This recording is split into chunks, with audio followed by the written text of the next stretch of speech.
लत किसी भी इंसान पर इतना हावी हो सकती है कि उसे एक फिल्म को पूरा देखने के लिए 6 दफ़ा टिकट खरीदकर सिनेमा हॉल में जाना पड़े। ये करना तो दूर की बात है, कोई आम इंसान ऐसी हरकत करने के बारे में सोच भी नहीं सकता। लेकिन आज जिस शख्सियत की कहानी हम आपको बताएंगे, उसने दोनों कारनामे किए हैं। भारतीय शास्त्रीय संगीत में जो मुकाम बेगम अख्तर उर्फ अख्तरी बाई ने हासिल किया, वो कोई और कभी नहीं कर सका। वो कईयों के लिए अम्मी थी, कईयों के लिए बेगम अख्तर थी, और जाने कितने लोग उन्हें बेतहाशा चाहते थे। बेगम अख्तर को चाहने वालों में अमीर गरीब का कोई फ़र्क नहीं था। हर दर्जे के लोग बेगम अख्तर और उनकी गायकी से बेपनाह मोहब्बत करते। दादरा और ठुमरी की एक्सपर्ट कहलाए जाने वाली बेगम अख्तर की ज़िंदगी की कहानी किसी फिल्म से कम नहीं है। 7 अक्टूबर 1914 को बेगम अख्तर का जन्म फैजाबाद में हुआ था। इनकी मां मुश्तरी बेगम इन्हें प्यार से बिब्बी कहकर पुकारती थी। बिब्बी के पिता असगर हुसैन लखनऊ के एक नामदार वकील थे।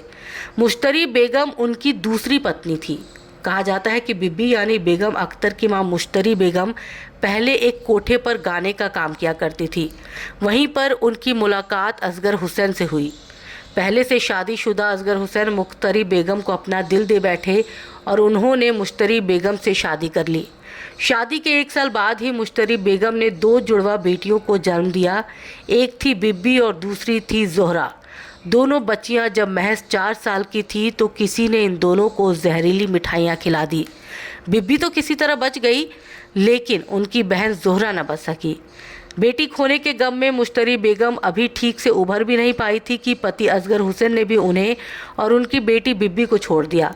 मुश्तरी बेगम के लिए ज़िंदगी बेहद मुश्किल हो गई। बेटी की परवरिश करने में उन्हें परेशानी होने लगी। दूसरी तरफ बेटी अख्तरी उर्फ बिब्बी का मन भी पढ़ाई में नहीं लगता था। बिब्बी की दिलचस्पी शेर व शायरी में ज़्यादा थी। शुरू में तो मुख्तरी बेगम इसके सख्त खिलाफ थी, लेकिन बाद में वो मान गई और फिर बिब्बी का सफ़र शुरू हुआ संगीत की तालीम के साथ। उस्ताद इमदाद खान और उस्ताद अता मोहम्मद खान इनकी तालीम के सफ़र के शुरुआती गुरु रहे। बाद में ये कोलकाता आ गई और यहाँ उन्होंने उस्ताद मोहम्मद खान, उस्ताद अब्दुल वहीद खान और उस्ताद झंडे खान से इंडियन क्लासिकल म्यूज़िक की तालीम हासिल की। बेगम अख्तर 15 साल की थी जब इन्होंने पहली दफ़ा स्टेज पर गज़ल गायकी की थी। तब तक वो अपना नाम बिब्बी से बदलकर अख्तरी बाई फैज़ाबादी कर चुकी थी। कांपते पैरों संग अख्तरी बाई ने अपनी पहली गज़ल परफॉर्मेंस दी थी और जैसे ही उनकी वो परफॉर्मेंस ख़त्म हुई, हिंदुस्तान में गज़ल गायकी के एक नए अध्याय की शुरुआत हो गई। ये कहीं से कहीं तक भी तय नहीं था कि अख्तरी बाई कोलकाता में हुए उस प्रोग्राम में गाएंगी। देश के कई दिग्गज कलाकारों ने उस प्रोग्राम में शिरकत की थी। उस्ताद अमान अली खान साहब और उनके नौजवान शागिर्द उस्ताद बिस्मिल्लाह खां भी उस प्रोग्राम में मौजूद थे। प्रोग्राम जब अपने दूसरे हिस्से में पहुंचा तो अचानक आयोजकों के बीच अफरा तफरी मच गई। एक बड़े कलाकार ने ऐन वक्त पर प्रोग्राम में आने से इनकार कर दिया। आयोजकों को समझ में नहीं आ रहा था कि उस कलाकार की जगह किससे गवाया जाए। तब उस्ताद अता मोहम्मद खान ने आयोजकों से कहा कि उनकी एक शागिर्द है, उससे गवा दिया जाए, आगे जो होगा उसका अल्लाह मालिक है। वहीं दूसरी तरफ हॉल में बैठे दर्शकों ने भी शोर मचाना शुरू कर दिया। आखिरकार लोग टिकट खरीदकर वो प्रोग्राम देखने आए थे। उस्ताद अता मोहम्मद खान के कहने पर कांपती टांगों से अख्तरी बाई फैज़ाबादी स्टेज पर आई और आंख बंद करके उन्होंने अल्लाह को याद किया। फिर उन्होंने छेड़ा मुमताज़ बेगम का मशहूर कलाम, तूने बुत हर जाई कुछ ऐसी अदा पाई, तकता है तेरी और एक और तमाशाई। उस हॉल में बैठे लोग अख्तरी बाई की आवाज़ की कशिश के दीवाने हो गए। एक के बाद एक अख्तरी बाई ने 4 गज़लें सुना दी। तालियों की गड़गड़ाहट के साथ जब वो प्रोग्राम ख़त्म हुआ तो एक महिला अख्तरी बाई के पास आई और बोली, मैं कुछ ही देर के लिए इस प्रोग्राम में आई थी, लेकिन जब तुम्हें सुना तो फिर जाने का मन ही नहीं किया। अब कल तुम मुझे सुनने आना। उस महिला ने अख्तरी बाई को खादी की एक साड़ी तोहफे में दी। वो महिला थी सरोजनी नायडू।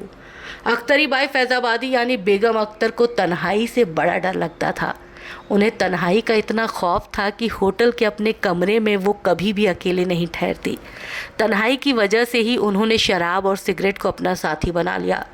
लोग कहते हैं कि वो चेन स्मोकर थी। सिगरेट की लत इस कदर शिकार थी कि रमज़ान के महीने में रोज़े भी बमुश्किल ही रख पाती थी। बेगम अख्तर की सिगरेट की तलब से एक बड़ा ही दिलचस्प किस्सा जुड़ा है। हुआ कुछ यूँ कि एक दफ़ा बेगम ट्रेन में सफ़र कर रही थी। सफ़र के दौरान जब सिगरेट ख़त्म हो गई तो बेगम अख्तर टेंशन में आ गई।